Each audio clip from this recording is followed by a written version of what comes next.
Alright, so today I'm going to be going over another no backlight repair. This is a pretty annoying one. It's been one that's been driving me nuts for a while. I'm trying something different with the video. I'm trying out UT videos. Here's one thing about Open Broadcaster. If you try to use 444 or 422 capture, it only works if you use the built-in codec. So let me just show you some preferences in Open Broadcaster here so I can show you what I mean.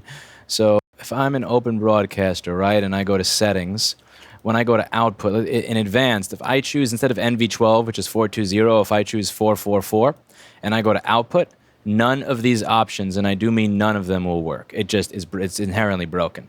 So yet, if I go to simple, if I go over here and go standard instead of advanced, I can then record using X264 and it works fine. But that mode doesn't allow me to output audio in a codec of my choosing, so it's a bit of a pain in the ass. And if you use RGB over here, it winds up using 5 times the CPU and the file size is i444, blah, blah. So I'm trying this in NV12, which is 420, a little bit lower quality, and UT video, which I can directly import into Vegas rather than having a transcode. So if this works, I'll wind up with less CPU usage, less likelihood of shit going out of sync, and above all, it'll just be easier all around. So let me know if you think the microscope quality looks crappier in this video. I know that YouTube doesn't even do anything over 420, so for me, recording 422 uncompressed is probably, admittedly, going a little bit overboard for this kind of channel. But anyway.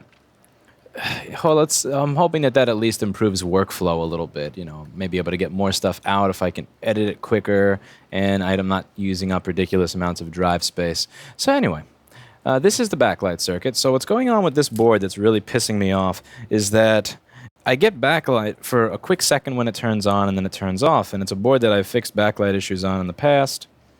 Yeah, I know, I'm probably going to get like 90 trolls. I knew your repairs didn't last. Yes, everybody deals with warranty. Even me. So, I have to go through and figure out why this doesn't want to work. But first, I have to figure out why it doesn't want to... This is literally a board from hell. It's dead. I know what I said. I know I said it started with no backlight, but it's fucking dead. So let's just go over something real quick here with the world's worst troubleshooting camera angle. PP3V42 is supposed to be 3.42 volts. That's a power rail responsible for the one-wire circuit, which is responsible for a green light in the charger. PP3V42 is 1.6 volts. 1.6. Now, input to the circuit is 16 volts. The resistor that's supposed to limit current going into the circuit in case of a fault, they're giving me 16 on one side, 3 on the other. Which means that before I even started, literally before I even fucking started troubleshooting the damn board, it died. Like, ugh. This is just gonna be one of those days. This is gonna be one of those days. I'm gonna spend all day on one fucking piece of crap. Alright, so let's put this aside for now. Put it aside so out of sight, out of mind. In my tiny little office in the chair that's sitting next to me. And do one thing at a time. This is something that's worth getting when it comes to these things in life. So many people, they get up, they see a problem, and then another problem, and they guess... This is one thing I've noticed while I've been trying to get a trainee. So I've been saying for a while now that I want to replace myself at my business, and one of the things that just gets me about trainees is they screw up one thing, and it's like... or they don't get something, and then it's...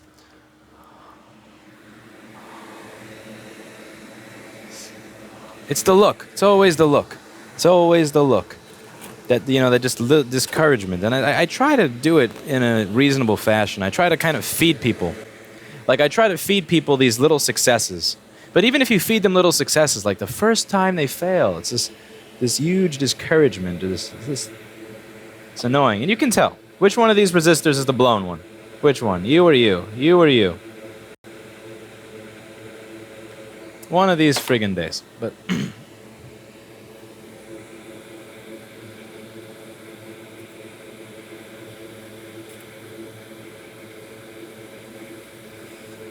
I know, like, this sucks, of course. I mean, it's an issue that I haven't had in a long time. And to start off the issue, starting off, we have a totally unrelated issue that has nothing to do with anything that I've done. Something just decides to blow just to be an asshole, you know? And what, like, am I gonna go, God, nope. I'm going to solve it. Not only am I going to solve it, I'm going to solve it on camera and have this board be made humble. Old country way, as Iron Sheik would say. Iron Sheik always used to like to say that he would make something humble, old country way. I try to fix boards the same way that Iron Sheik would wrestle. Yeah, I know there was a hair there, but I moved it out of the way. So, okay. This board will be made humble.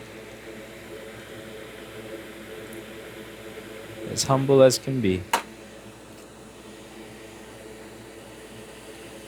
Oh my God, Lewis, are you pulling a resistor off of a downer board? Yep. Yes, repair police, come get me. Yes.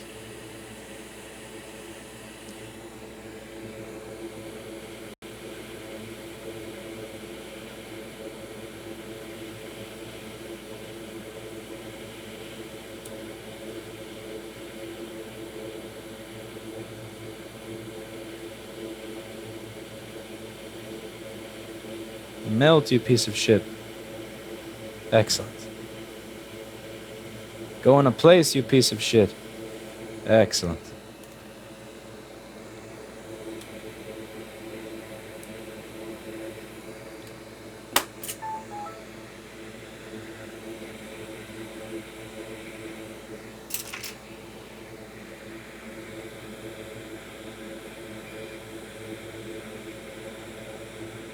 Elbow.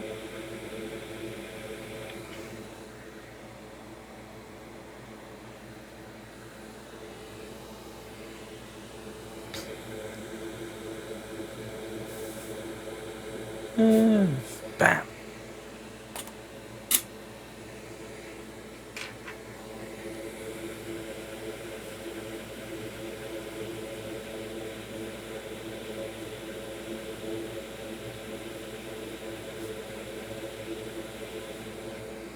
Factory, motherfucker. Now, are we back to where we started?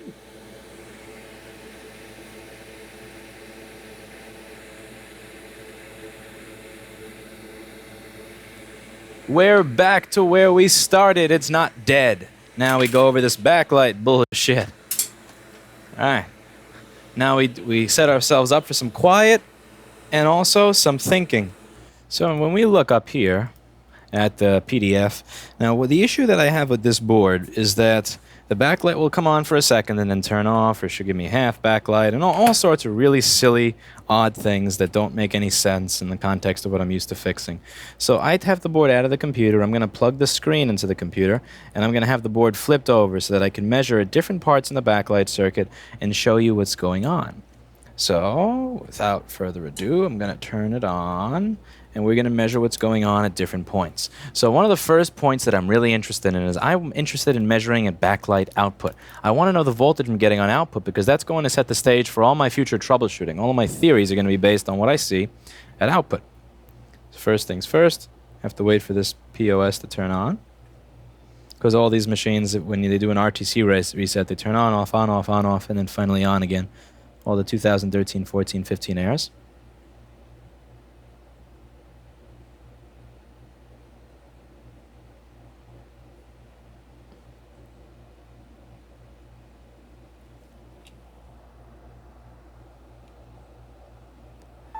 Alright, so it's on, and backlight output is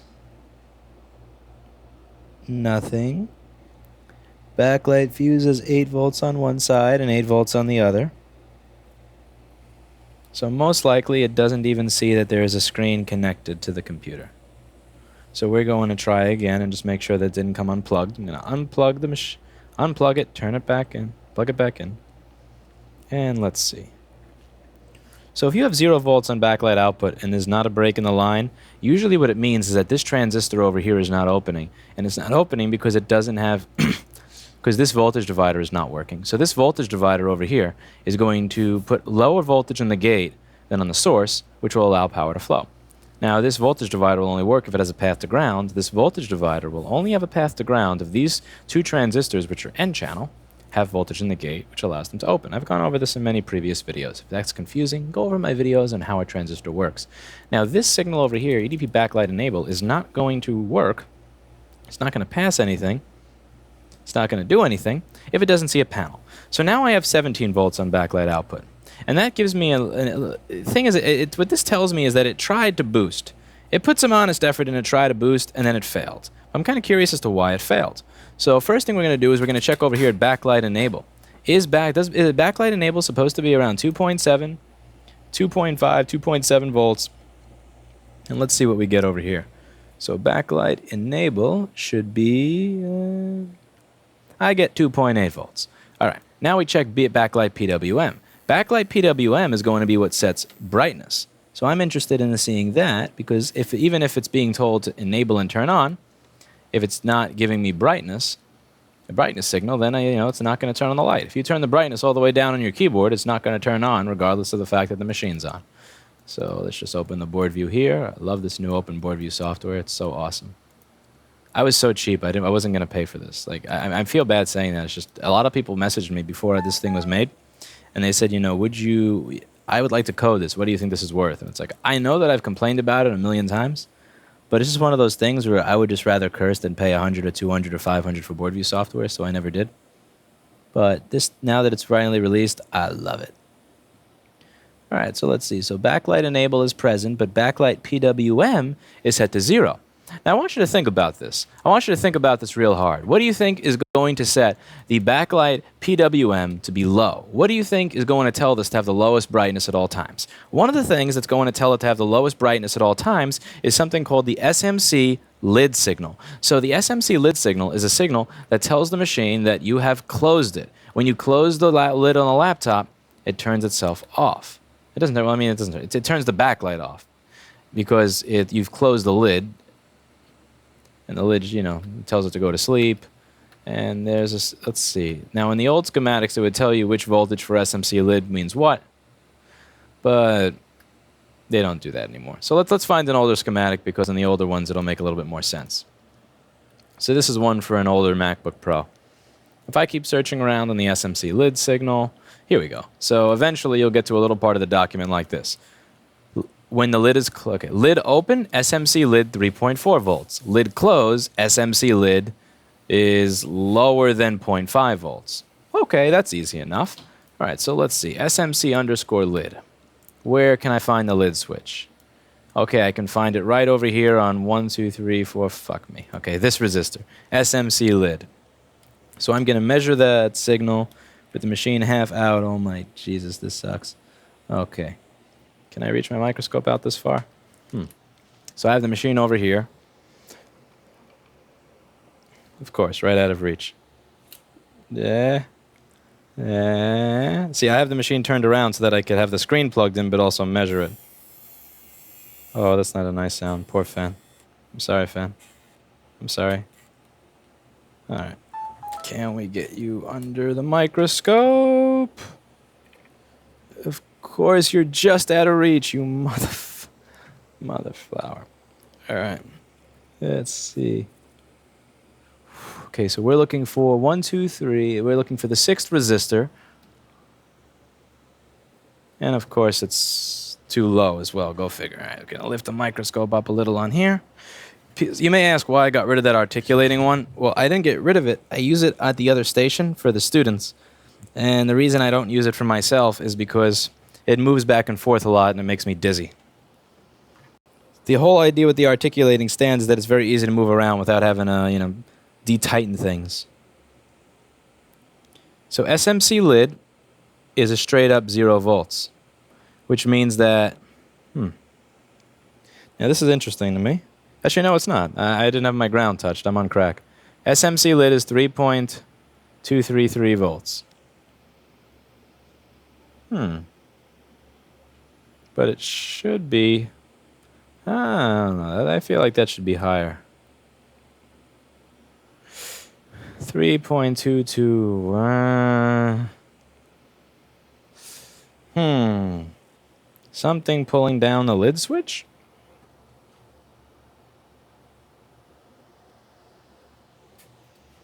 know what I'm going to try here? I'm going to try my own DCN board. Just out of curiosity, because the SMC lid switch usually comes from the DCN board. So I'm kind of curious if I get a different result when I use my own DCN board. So the DCN board is a board on the left side of the machine that is, on this model, what's going to read the screen. When I say read the screen, what I mean is that when you close the lid, when you close the screen, there's a magnet in it, and it trips a switch inside the DCN board that tells the machine, hey, the user has closed the lid. So then it knows to assert that switch, the SMC lid, assert that signal, that SMC lid signal, which is then going to put the computer to sleep. So I'm kind of curious, am I troubleshooting a backlight circuit issue when in reality I should be troubleshooting an SMC lid issue?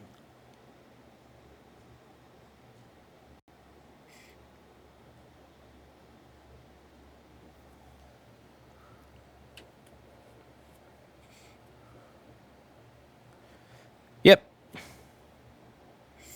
I have a light. So I was troubleshooting the wrong thing. Not only do I have a light, but I have a pretty light. You want to see my pretty light? Check out my pretty light. Oh. Well, as you can see, the light kind of went off because I was bragging about it. Okay, so maybe that's not it. Seriously? Really? Really? Really? Okay, so the light dimmed.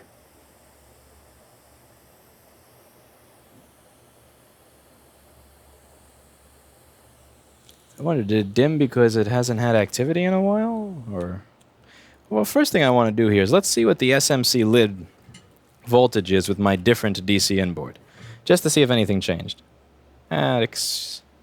Silly curiosity. Call me crazy.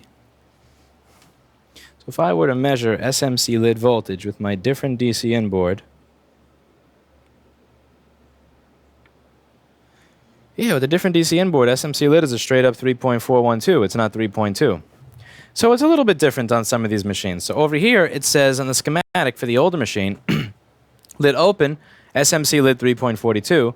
When the lid is closed, SMC lid is going to be below 0.5. But in reality, even if the signal is, even if SMC lid is 3.2, it still causes me to have intermittency in things like backlight. Yeah, so I'm still at 3.412. Now, I'm just going to plug in the keyboard and all that good stuff with this different DCN board and see what I get. Okay, and as you can see here, got myself a light. Got myself a light. So the original issue with this board, which was repaired off camera a long time ago, was the backlight circuit was burned by liquid. But now the backlight circuit was physically burned. I fixed that. A long time later, it then comes back with a no backlight. Now I thought, man, could I have fucked up repairing the backlight circuit? Maybe I screwed up fixing the backlight circuit. Maybe there's something wrong with what I fixed. Of course there's nothing wrong with what I fixed. I'm perfect. I'm waiting for my ceiling to fall on me.